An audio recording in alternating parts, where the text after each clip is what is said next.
Llegamos a Las Cruces, en la comuna de El Tabo, que es la tercera de la provincia de San Antonio si la recorremos de norte a sur, tal como lo hace la vaguada costera.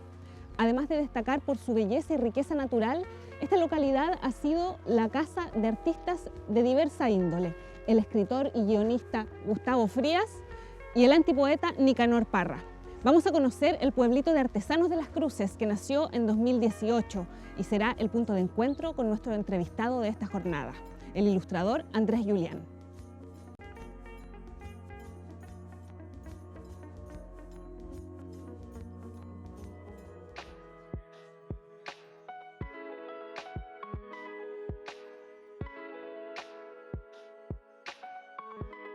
Partamos entonces, Andrés, conversando de cómo partiste, cómo te iniciaste en la ilustración, que es algo bien específico además. Claro, yo en un principio me dediqué a la fotografía. Ya. Y por ese intermedio conseguí una vez un viaje a la Antártica a trabajar como fotógrafo del Instituto Antártico Chileno. Ya. Cuando volví, yo desde chico, digamos, pintaba en acuarela, hacía como paisajes de repente. ¿Siempre dibujaste? Sí, más o menos, pero le hacía empeño. Y fui a una revista que estaba comenzando en esa época, que era Expedición a Chile, para venderle algunas fotografías y unas acuarelas. Y ahí ellos me invitaron al taller de arte que llamaban, que era donde se hacían las ilustraciones, y me invitaron a ser parte de ese trabajo, porque estuvimos discutiendo un rato de que yo les decía que la fotografía podía lograr mucho más cosas que una ilustración. Claro. Y ellos me dijeron que no, que al revés el asunto, y me demostraron por qué la ilustración podía conseguir más detalle y un mejor resultado que la fotografía. ¿De qué época estamos hablando más o menos? Eso del año 74. ¿Y viajaste harto con ellos? No tanto, o ¿No sea, tanto? Pero... no a lugares muy extraordinarios, digamos. Por ejemplo, veníamos aquí a Las Palmas o a Los Molles. Ya. Eran lugares relativamente comunes. Lo que pasa es que en el fondo Vistos de otra manera. Claro, se buscaba mirar en esos lugares con una visión distinta. Claro.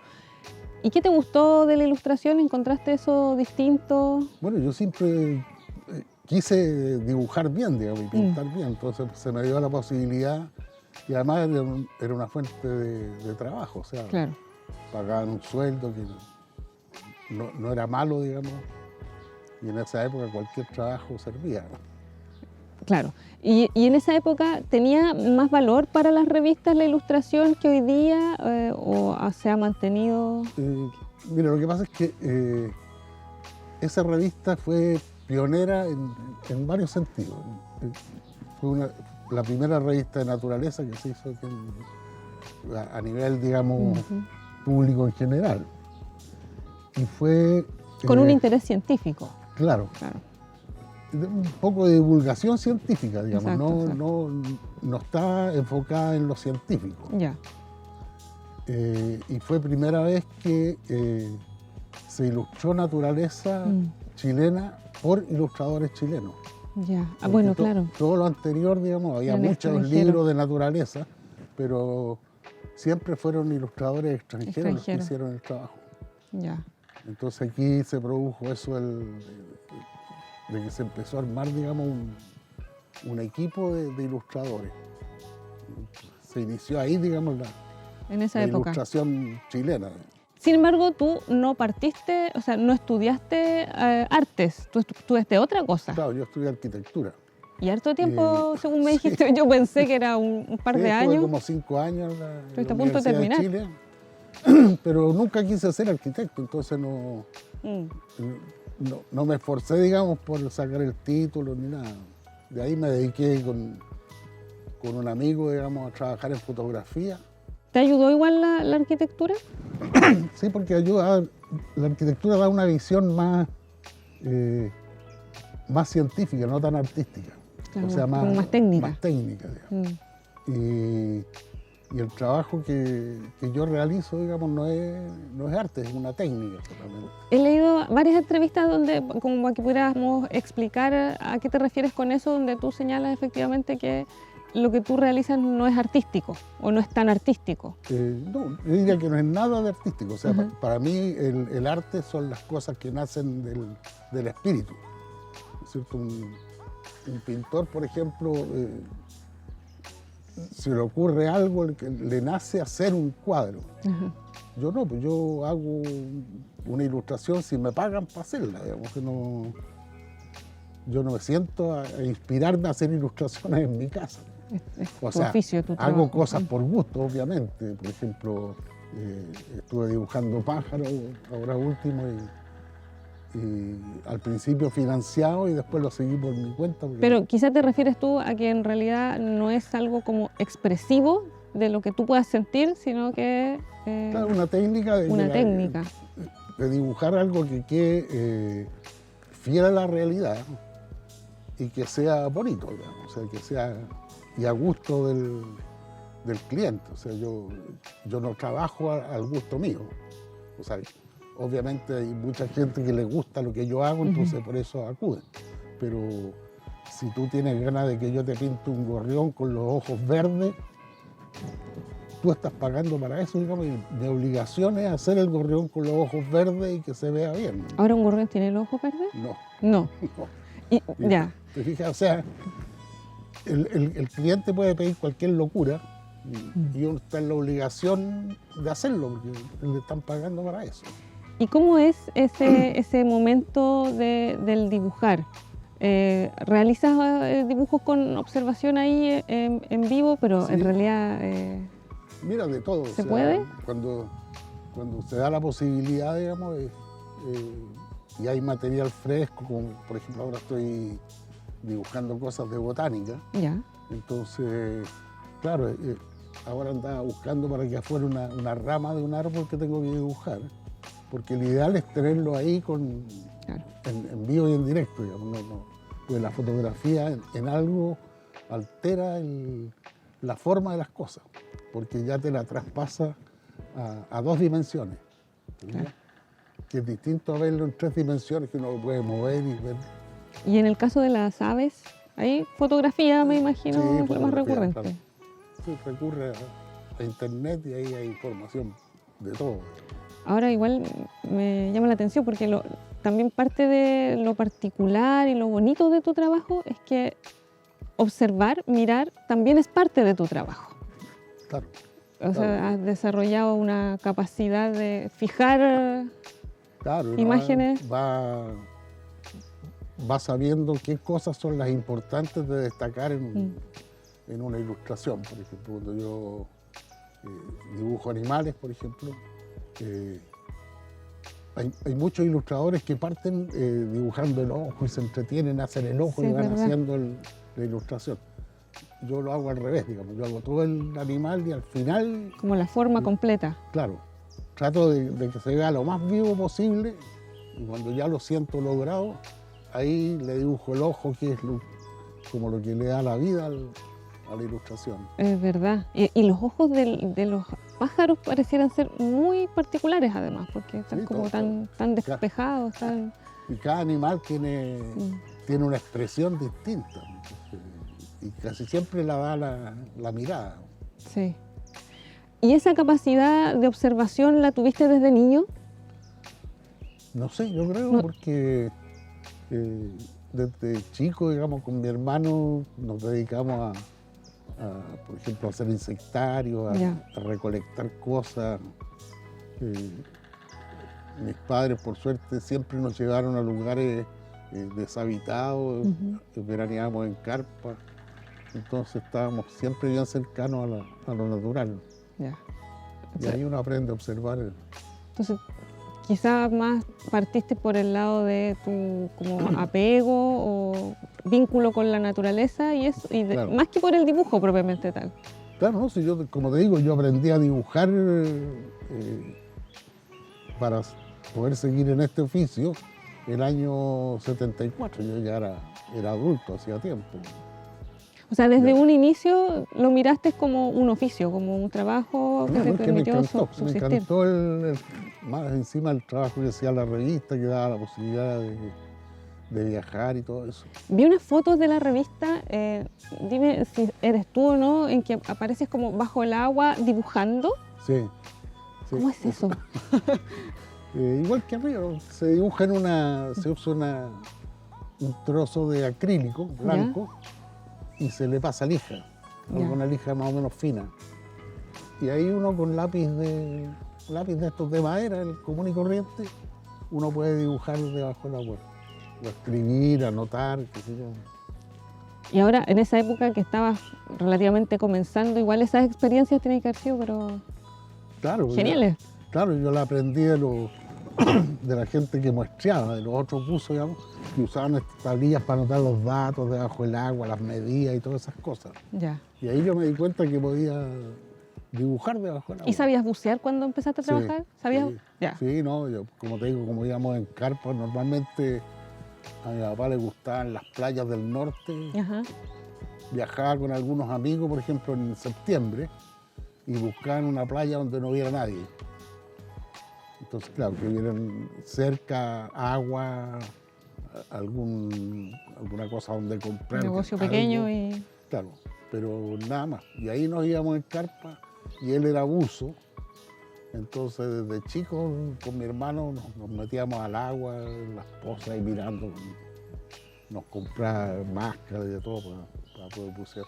Y de las personas con las que te tocó trabajar ahí, ¿a quiénes como destacas o recuerdas más? En la expedición a Chile, bueno, en realidad toda la gente que trabajó ahí era extraordinaria, pero con el que más hice una relación de amistad fue con un biólogo marino que es Juan Carlos Castilla. Ya. Entonces con él trabajé hartos años, me incluyó en un proyecto que él hizo en la Antártica. Entonces me tocó ir como 10 veces a la Antártica, estuvimos buceando y todo. Y en el fondo yo me vine por culpa de él, me vine aquí a Las Cruces, porque como se instaló la Universidad Católica con el ESIM, que es la estación costera aquí en Las Cruces, yo empecé a venir a trabajar aquí. Ya. Y a mi señora se le ocurrió venir, una vez vino de veraneo. ¿Y le Y gustó? arrendó una ranchita abajo. En esa época, hace 30 años atrás, no, Las Cruces no era lo que es ahora. Entonces arrendó un ranchito abajo donde vivía la gente que le decían de la Pobla. Ya. Estaban los pescadores, los jardineros, todo. Y le gustó tanto que llegó a Santiago, arrendó un camión Se vino. y se vino con todo. Me dijo, Y te tuviste que venir. Si quiere, me sigue. Y ahí nos vimos a Las Cruces, por suerte, yo lo agradezco toda mi vida. Y respecto de los libros en los que has participado, bueno, has participado en muchísimos, pero también te has dedicado a una producción propia. Sí, mira, lo que pasa es que yo, cuando terminó la revista Expedición a Chile, o sea, empezó ya a decaer el asunto, porque empezaron a salir algunos programas de televisión con naturaleza. Entonces la competencia cambió de formato. Sí.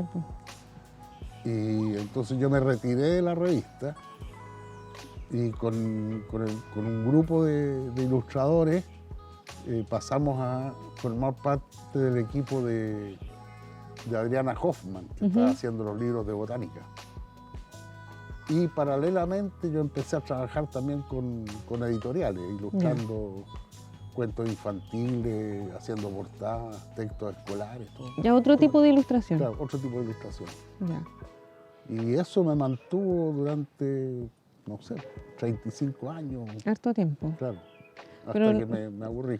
Pero nunca abandonaste la ilustración más naturalista, No, porque yo seguí en proyectos y cosas seguí así. en los proyectos de Adriana Hoffman. Entonces Ya. ella hizo, no sé, 6 o 8 libros de botánica, que fue un trabajo más o menos constante durante todo ese tiempo. Y claro, son procesos de larga data igual. Claro. Entonces incluso cuando nos vinimos acá a Las Cruces, yo seguía trabajando con ella, Ya. bueno, y seguí con las editoriales. ¿Y la ilustración infantil no te enganchó? Me gusta harto la ilustración infantil, Ya. pero lo que no me gustan son las editoriales. El trabajo con las editoriales. Claro. Y además que, o sea, más que una queja, yo me di cuenta que empezó a decaer mi trabajo con las editoriales, porque empezaron a aparecer ilustradores jóvenes que con otras técnicas, con otra visión de lo que es la ilustración, entonces... Sí, va pasando como por etapas en que ciertas como estéticas se ponen un poco de moda y Claro. decaen y así. Claro, entonces yo no era capaz de hacer lo que estaban haciendo Como de seguir la ese gente ritmo. joven, claro. Ya. Y ahí me fui retirando y me dediqué a otras cosas, digamos. Y en ese trabajo con editoriales, donde en realidad aparecen algunos dibujos tuyos, a veces compartidos en el mismo libro con otros, ¿se valora bien el trabajo del artista o del ilustrador o ilustradora? Mira, a veces sí, a veces no. ¿Se conoce O sea, quién es el que, lo hace? Lo normal es que pongan ilustraciones de tal persona, Claro. o ilustración de portada, tal. Pero igual tal. se difunde poco, se sabe poco. Es la gente no lo ve, Mm. la gente no se da cuenta. Por ejemplo, yo ahora los libros que hago por mi cuenta, yo no los inscribo. Entonces son pirateables por el que quiera, digamos. Claro. Y en el colofón, donde dan todas esas cosas de la inscripción y todo eso, yo ahí especifico que el que quiera los puede copiar o hacer el uso que quiera con los libros. Entonces, porque yo encuentro un poco deshonesto eso de andar, digamos, enjuiciando a la gente porque pirateó algo.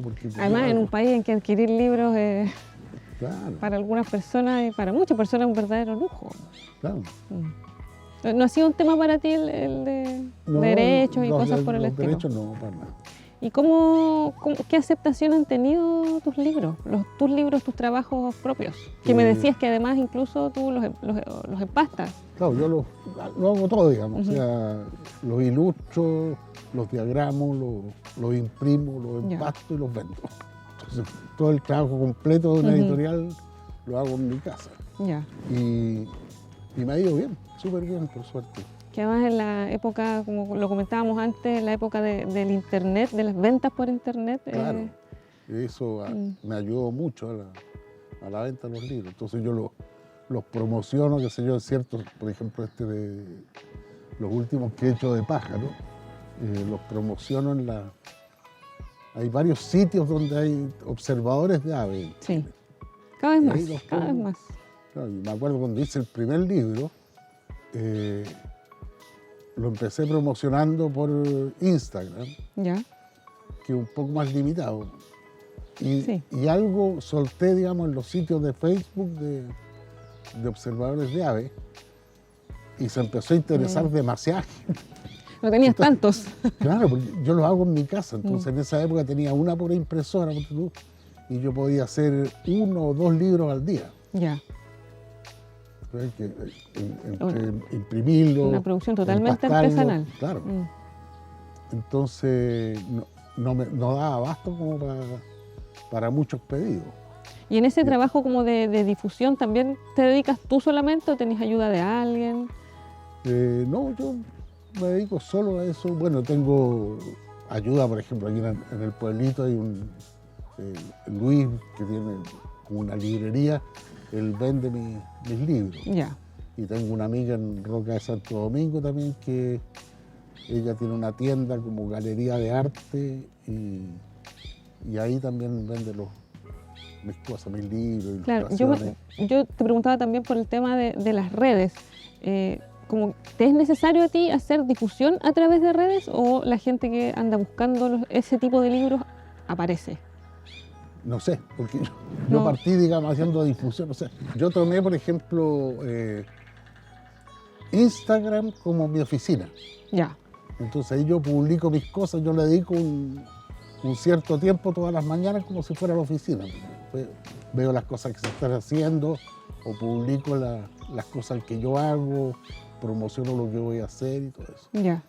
Y hubo Bueno. un tiempo que Facebook también estuvo súper vigente, ahora no sé por qué ha decaído tanto. Claro, pero te ha implicado aprender además el uso de redes, porque hay Claro. otros casos de artistas u otras personas que en general como que de repente son medias reacias al uso de las redes, po. Sí, no sé por qué le tienen tanta bronca, digamos, Sí, a esas es cosas. algo porque- así. Claro, porque son cosas como mal vistas, pero como te digo, como yo no soy artista, yo no tengo empacho en decir que vendo mi trabajo, o sea, yo me vendo al mejor postor solamente.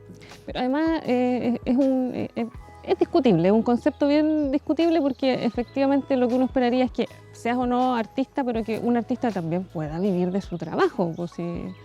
No, eso es obvio, digamos. Claro, yo no sé por qué ese como recelo de pronto Eso es lo que yo no entiendo de los artistas, digamos, porque si un artista se promociona y trata de vender sus obras, o sea, como que lo miran en menos. a veces no es bien mirado, Claro. efectivamente. Sí. En eso hay como una envidia, no sé. Yo creo que las generaciones jóvenes lo entienden mucho mejor de pronto. Sí, Tienen menos, quizás... menos atado con Sí. tanto ego en este que país dando vueltas. Y además que su vida ha sido, de la mayoría de los más jóvenes, a través de redes. O sea, ha sido Claro. es bastante natural para ellos. Claro, como te digo yo, tomo Instagram no por agrandar mi ego, sino que yo lo uso como una oficina. Una herramienta de trabajo. Claro. Entonces, por ejemplo, yo tenía 1.500, 2.000 seguidores. Llegué a como a 3.000 y me hicieron una entrevista en un sitio que se llama Ladera Sur Sí, y al día siguiente tenía 10.000 seguidores. la vi muy, muy bonita y completa entrevista. Entonces, me subió la cantidad de gente que observa mis cosas. Sí. Y ahí me di cuenta, digamos, que si yo lo manejo como oficina, no como un altar a mi ego, digamos, me funciona súper bien. Sí. Claro, se producen problemas, por ejemplo, un caballero me preguntó, porque yo, por ejemplo, tengo muchas ilustraciones de pájaros que hice para estos libros, tengo los originales y los he estado vendiendo. Ya. Entonces una persona me pidió un presupuesto por 7 ilustraciones. Ya yo le di el precio en pesos y tanto. Y ya me dijo, voy a querer las 7, ¿cómo lo hago para que me lleguen a Toluca en distintos... Se complicó la cosa, se Era complicó. mexicano. Claro. Así que ahí yo le expliqué que yo estaba en Chile y todo el asunto.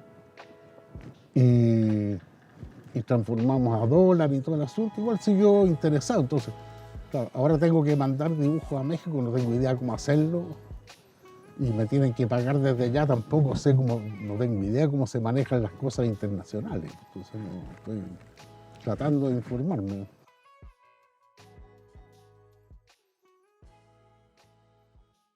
Yo la gracia que le encuentro a los pájaros chilenos es que no son tan coloridos, No son tan como rimbombantes. al parecer. Sí. Pero eso te obliga como a acercarte a ellos para descubrir realmente los colores que tienen. Este pájaro, digamos, uno lo mira de lejos y se ve un pájaro un poquito café, digamos. Ya. Pero si se acerca se nota que tiene naranjos, otros tipos de café, qué sé yo. ¿Son cuentos? Sí. ¿Y son cuentos de otra persona? No, mío. ¿O son cuentos tuyos? Lo que pasa es que, Pero eso no lo sabía. lo que, pasa es que fue súper raro estos libros porque me contactó un cabro que trabajaba en la biblioteca de San Antonio. Ya, Entonces él es poeta, escritor y hacer los cuentos y yo los iba a ilustrar. ya. Al final no me contactó nunca, no escribió nunca, así que terminaron dije, nunca ese lo proyecto. escribo yo. Se me ocurrió, inventé Y los hiciste 3 libro. cuentos y los ilustré. Y al final los hice libros. Claro. Pensé que eran ilustraciones de animales marinos y son cuentos. ¿Y son cuentos ¿Sabes? más bien para niños Eh, o no necesariamente? mi idea es que sean cuentos para que un adulto le cuente a un niño, o sea, para que se lo lea. Ese, por ejemplo, este lo hice bilingüe. Es una edición bilingüe porque viene con un relato aquí, que es más largo, y como un extracto acá, con letra más grande. O sea, la idea es que lo pueda leer un niño y lo pueda leer un adulto. Claro. El cabrón chico le da lata a leer textos largos, entonces lee como un resumen. Entonces están en idioma adulto y idioma infantil, por eso es bilingüe. Y son cuentos basados en leyendas de aquí de la zona, Ya.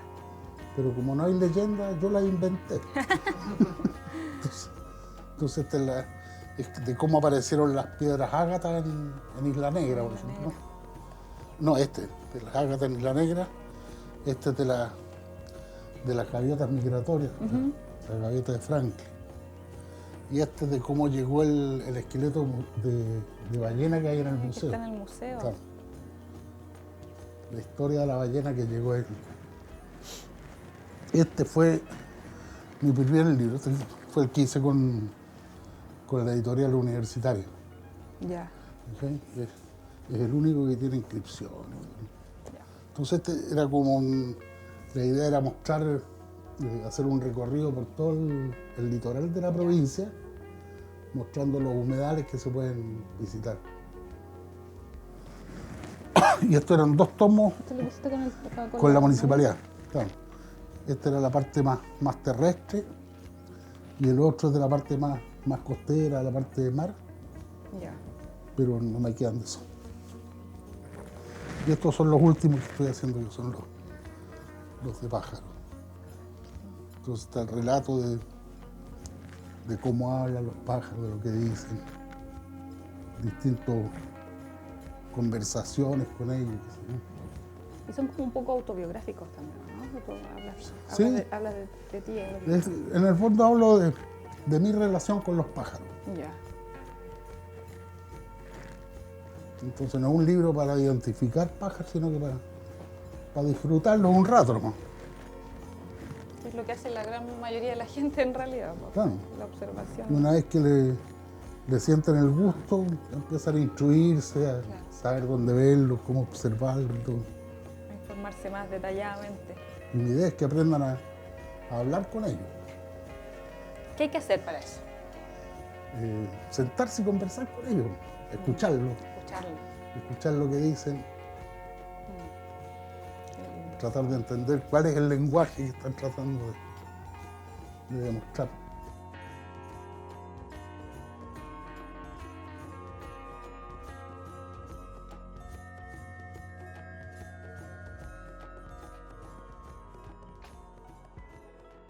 Nos refrescamos, tomamos agüita, Andrés se tomó otro café. Ya nos adelantaste un poquito que llegaste a trabajar con la Universidad Católica acá. ¿Cómo fue la llegada al litoral? O sea, me fui encariñando con las cruces, como te decía, se vino mi señora y ella fue la que me trajo, digamos, a la ¿Tus fuerza. hijos ya estaban grandes? Claro, mi hija se había casado, mi hijo entró a la universidad en Valparaíso, entonces mi señora dijo, no tenemos nada que hacer en Santiago, nos vamos a las cruces. Y yo aterrado, porque en esa época las cruces, por ejemplo, tenía un teléfono. Había un teléfono público que lo manejaba una señora que se llama La Irmita, ¿Ya? que tenía como un bazar chiquitito, una cosa como los puestos aquí de la feria, en que vendía, qué sé yo, hilo, todas las cosas de bazar. Y tenía como una pequeña cabina donde estaba el teléfono. Entonces ya en un cuaderno anotaba. ¿Recados? No. ¿No? Uno iba y ya, Irmita quiero llamar a Santiago. Ah, ya. Uno le daba el número, entonces había una cola de gente normalmente para hablar. Sí, claro. Entonces ella iba, En las casas no marcaba había el teléfono. Era teléfono, digamos, no como ahora. ¿Con ruedita? Con ruedita. Ella marcaba y con un cronómetro tomaba la hora y te cobraba al final. Al final, tenés que pagar la cuenta del teléfono. Entonces imagínate, yo trabajaba en esa época, qué sé yo, con 5 o 6 editoriales distintas, Claro. portadas o ilustraciones de libros. y perdía la comunicación total. Sí. Entonces cuando ya mi señora me dijo esto, yo hablé con mi hija, que en esa época vivía en Santiago, Ujú. y fui a hablar a las editoriales y les pedí que cualquier cosa se comunicaran con ella y me Con dejaran ella. el recado. Me decía y yo tenía que viajar a Santiago, digamos, a alguna editorial. ¿Y eso dificultó un poco el trabajo o lo Eh, lograste? No, la dificultad es que como que se asustaron las editoriales y me empezaron a dar más trabajo del que podía hacer. Ya. Entonces, como que me aumentó las cuotas de trabajo. ¿Dónde se fue a vivir? Entonces, bueno, con el tiempo ya me acostumbré, empecé a viajar, qué sé yo, 1 o 2 veces por semana a Santiago. Hacía el recorrido de las editoriales, me venía a trabajar y después iba a entregar los trabajos. Claro, con el tiempo se empezó a modernizar todo el asunto. Entonces igual era haberse venido, igual en su momento hubo ahí esfuerzos, sacrificios. Yo creo que fueron más beneficios que sacrificios. A la larga, Sí, claro. claro, porque la calidad de vida que da vivir Absolutamente. aquí es totalmente distinta. Delante dijiste una frase, que Las Cruces no era lo que es hoy. No, por supuesto. ¿Qué recuerdas de esa época? eh, El paisaje. el paisaje cambió mucho, o sea, había menos edificaciones, Sí. La gente era más del pueblo, digamos, o sea, más crucino. De vivir acá. Claro, con el tiempo empezó a venirse mucha gente a vivir que no eran originarios, así como llegamos nosotros, digamos. Claro. Pero nosotros, por suerte, llegamos en una época en que no había esta invasión como entre turistas locales, no sé cómo se puede llamar, digamos. Ha Y aumentado ahora mucho con la gente. con la pandemia, Sí, fue todo un fenómeno eso. no, porque nosotros, por ejemplo, nos atendemos en la posta rural de Las Cruces y en este momento no da abasto con la cantidad de gente que ha llegado. Los colegios también, pocas Claro, matrículas. En la época que nosotros llegamos, la gente de la posta iba a la casa de uno, qué sé yo, a preguntar cómo Claro. estaban. Y todo. Impensado eso. Era un trato mucho más amable. Claro. Eso se ha ido un poco perdiendo en cuanto a la gente o a la cosa humana. Y en cuanto a lo natural, digamos, la naturaleza, por supuesto que se han perdido cosas extraordinarias, como casi se perdió la gota de leche, digamos, que es de esperar que se logre recuperar. Claro. La quebrada de Córdoba, que han construido mucho en los alrededores. La laguna del Peralta, totalmente rodeada de casas. Hubo un tiempo en que vertían los desechos cuando pasaban los camiones limpiafosas. Algunos, digamos, echaban los desechos en la laguna, entonces era un desastre. Bueno, ese es un tema que hoy día concita bastante atención y que moviliza a harta gente también en el litoral. Sí, pues yo admiro Sí. todos estos grupos nuevos. Desgraciadamente yo no tengo a esta altura del partido, digamos, las fuerzas como para dedicarme a combatir, digamos, de forma más presencial, defendiendo lo que va quedando. Es una cosa que yo nunca he logrado entender, digamos, que la gente, claro, arranca de Santiago Sí.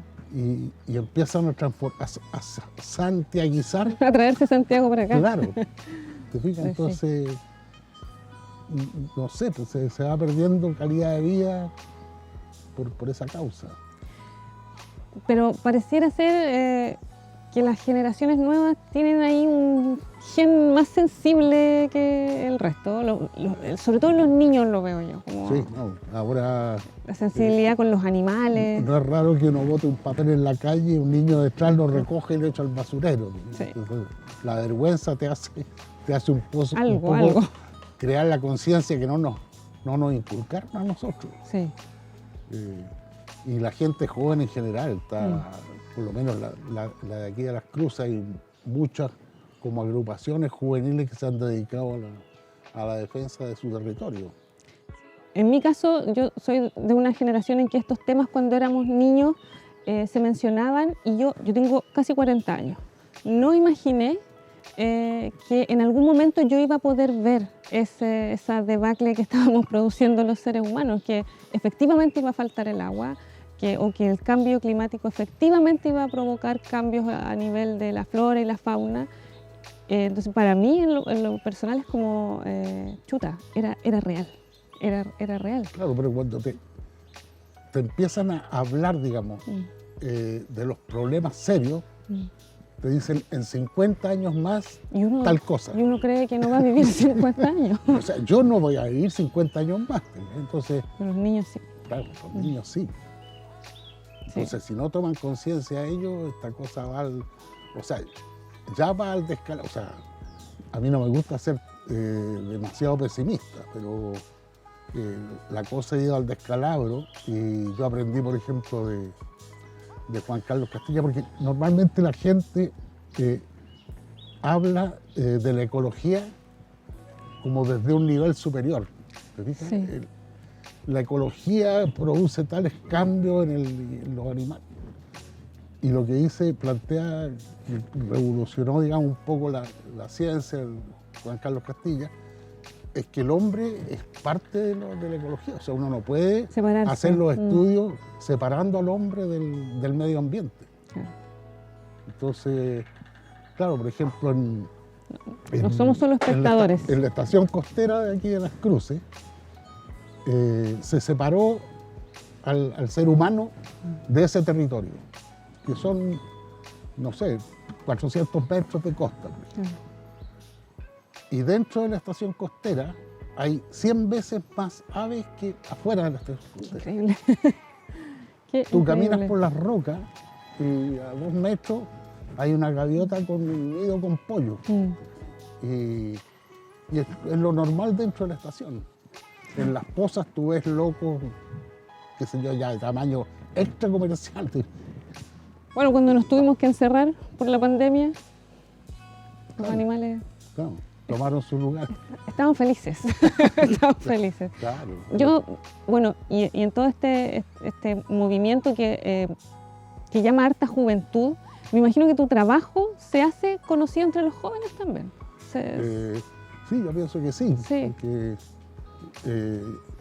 yo siempre he pensado, digamos, cuando hago las cosas, siempre he pensado en los niños, en el fondo. Enfoco todo lo que hago, digamos, a la gente más joven. Lo último que hice, que te había contado, los libros de pájaros, que tengo hecho el tomo 1 y el 2. Cuando yo me vi con todos los pájaros hechos, porque este proyecto empezó por la municipalidad. Y a mitad de camino me echaron de la municipalidad por problemas, digamos, de funcionamiento de las municipalidades, que es lo normal, digamos. Yo seguí el proyecto, lo terminé de dibujar todos los pájaros y la idea inicial era hacer como una guía de campo para observar aves. Pero hay, no sé, 10, 15 guías de campo súper buenas, bien ilustradas, escritas por especialistas. Yo no soy especialista en aves. Entonces, yo me di cuenta que yo puedo conversar con los pájaros. Yo puedo hablar con ellos. Entonces, el enfoque que le di era tratar de darse cuenta cómo uno puede hablar con los pájaros. Tal como puede hablar con cualquier cosa de la naturaleza o con la mesa o con una piedra. Todas las cosas tienen su lenguaje. Exacto, eso te iba a decir, el trabajo de observación te permite ir comprendiendo ese lenguaje. Claro. Sí. Entonces ese fue el enfoque que le di, un poco buscando que los niños miren las cosas con otros ojos. No pensar que las cosas naturales, digamos, son patrimonio de los científicos. Todos tenemos algo que decir en ese asunto. ¿Qué es lo que un poco una chica le transmitía, quizás? Como lo natural era como naturaleza y ciencia, que ya la palabra ciencia suena como algo un poco más lejano, estaba siempre ahí como... No, por eso yo siempre hablo de los pájaros, digamos. cosa que es súper mal vista entre los ornitólogos porque se habla de aves. De aves. Los pájaros son, por ejemplo, los gorriones, los chincoles. Esos son pájaros, son paseriformes, digamos. Los otros son, qué sé yo, tienen otra nomenclatura, entonces se llaman de distintas formas. Uno no puede hablar en general de pájaros, entonces habla de aves.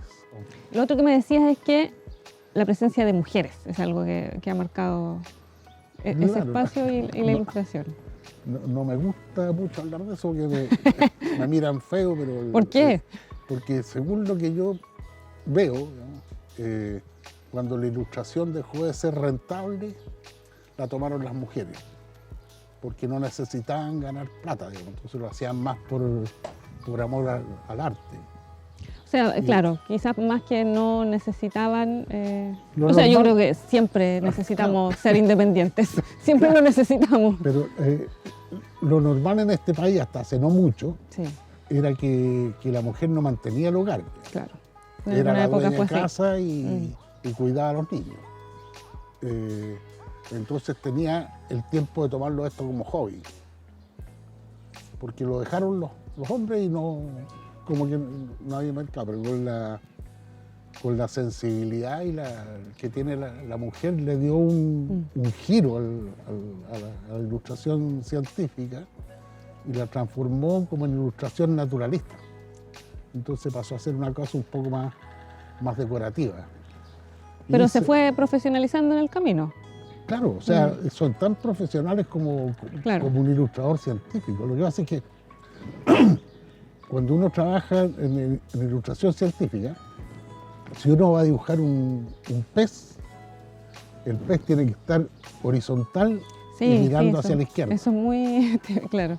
Se le tienen que ver las escamas, aunque no se le vean en el natural, a los peces no se le ven las escamas. Tiene que tener todas sus aletas estiradas. Hay una serie de normas, digamos. Un pájaro tiene que estar parado en cierta posición, que se vean ciertas partes. Ya.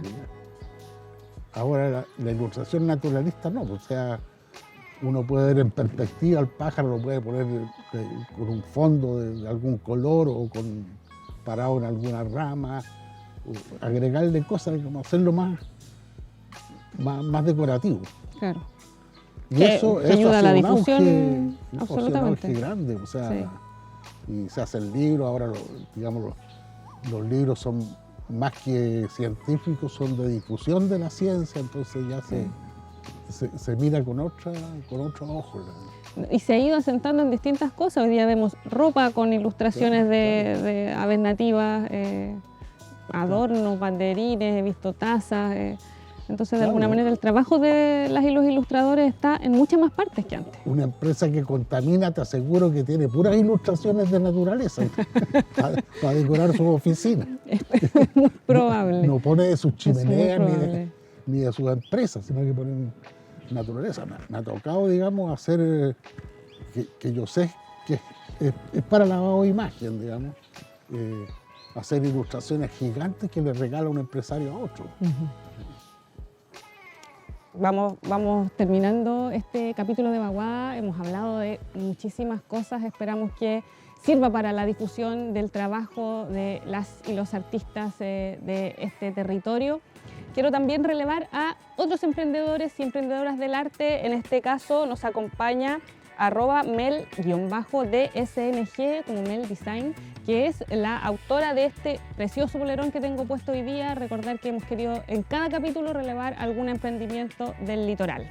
Y ya nos vamos despidiendo. Yo te lo adelanté ahí cuando estábamos fuera de cámara en algún momento. Te había preguntado por una idea, un sueño o algo que tú quisieras manifestar, que quisieras para este lugar. Bueno, mi sueño sería que volviera a ser un poco más natural, poder conservar ciertos lugares que son únicos, la gente tomara conciencia de mantener esos sitios tal como están y que el atractivo de la comuna fuera eso, fuera la naturaleza, la maravilla que se nos regaló en las cruces.